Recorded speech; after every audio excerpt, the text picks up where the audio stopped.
निश्चित रूप से भगवान हनुमान को याद करना,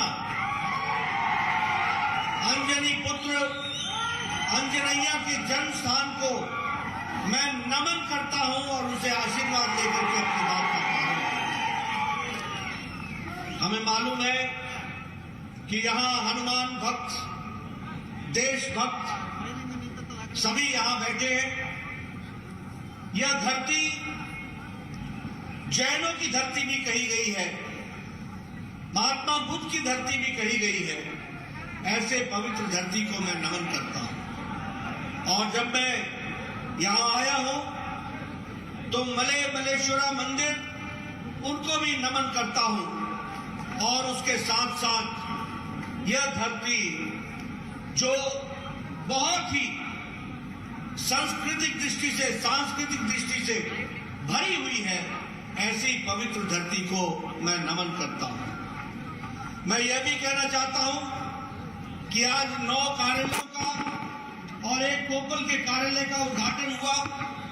उसी तरीके से 3 कार्यालय में शिलान्यास करने का योजना बना है। मैं ये जरूर कहना चाहूंगा कि यह हमारे लिए बहुत ही सौभाग्य की बात है कि आज भारतीय जनता पार्टी के कर्नाटक में 10 कार्यालय खुल रहे हैं और 3 कार्यालयों का शिलान्यास होगा।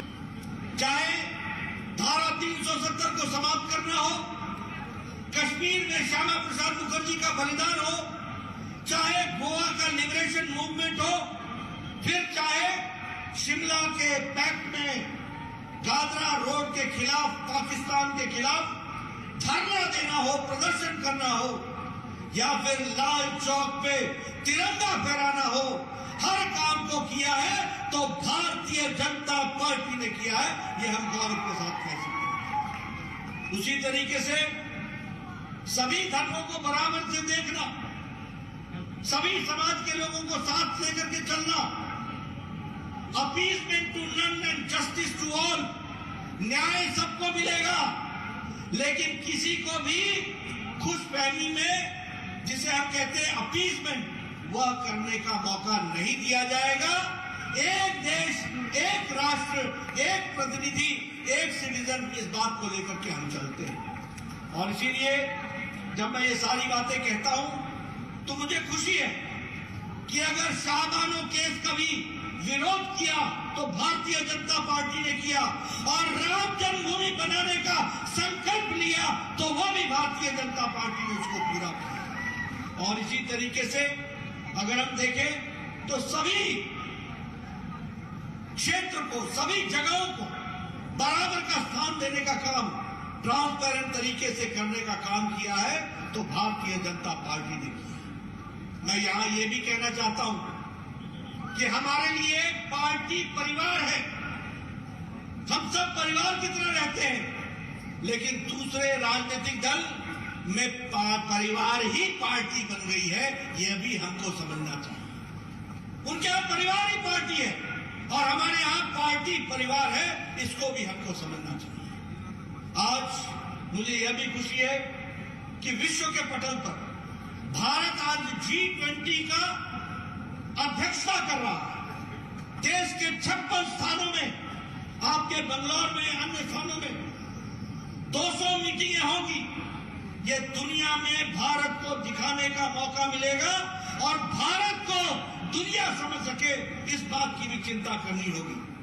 और इसीलिए मैं यह भी कहना चाहता हूं कि इस बात को ध्यान में रखते हुए हमें अपने पार्टी के कार्यकर्ता के रूप में, जब दुनिया के लोग बंगलौर आए, जब दुनिया के लोग कर्नाटक के किसी स्थान पर आए, तो आपकी जिम्मेवारी बनती है अतिथि देवो भव, उनका आतिथ्य करना, उनको आतिथ्य को पूरा करना, यह भी आपकी जिम्मेवारी होगी। यह मैं आपको कहना चाहता हूं। मुझे अभी पता लगा कि कुछ दिनों पहले हमारे कांग्रेस के नेता राहुल गांधी कर्नाटक में भारत छोड़ो यात्रा पर आए हुए थे। हमारे मित्रों ने वहां पर उनका बहुत स्वागत किया।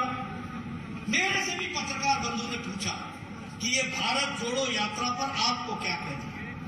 मैंने कहा ये भारत जोड़ो यात्रा नहीं है, ये भारत तोड़ो यात्रा है। और ये प्रायश्चित यात्रा है, क्योंकि इनके पूर्वजों ने भारत को तोड़ने में कोई कसर नहीं छोड़ी, कोई कसर नहीं छोड़ी। ये तो भारत की महान जनता है और भारतीय जनसंघ और भारतीय जनता पार्टी का तप है, जिसने देश को जोड़ने के लिए हर तरीके से प्रयास करके देश को मजबूत बनाया है। मैं उदाहरण के साथ बताना चाहता हूं, राहुल जी अपने परनाना से पूछना, आप तो क्या पूछ पाएंगे, लेकिन हां मैं पूछता हूं कि आपको मालूम है कि आपके परनाना ने धारा 370 लगा करके जम्मू कश्मीर को विशेष प्रावधान दे करके एक तरीके से देश से अलग करने का ही काम नहीं किया था क्या? आप जवाब दे सकते हैं? धारा 370 को समाप्त करने का काम किया तो भारत के यशस्वी प्रधानमंत्री नरेंद्र मोदी ने किया और जम्मू कश्मीर को भारत के संविधान में अभिन्न अंग बनाया। आप राहुल जी, आप जाते हैं जेएनयू में, जवाहरलाल नेहरू यूनिवर्सिटी में, और आप किसके साथ खड़े होते हैं? आप खड़े होते हैं उनके साथ जो नारे लगाते हैं, अफजल हम शर्मिंदा है, तेरे कातिल जिंदा है। ये अफजल कौन है? ये अफजल वो है जिसने पार्लियामेंट के अटैक का मास्टरमाइंड था। और कातिल कौन हो गया? कातिल हो गया सुप्रीम कोर्ट का जज, जिसने उसको फांसी की सजा दी। भारत के राष्ट्रपति उस समय के प्रणब मुखर्जी, जिन्होंने कहा कि यह सजा फांसी की सही है, तो वो तो हो गए कातिल। और हम शर्मिंदा, यानी आप शर्मिंदा हैं।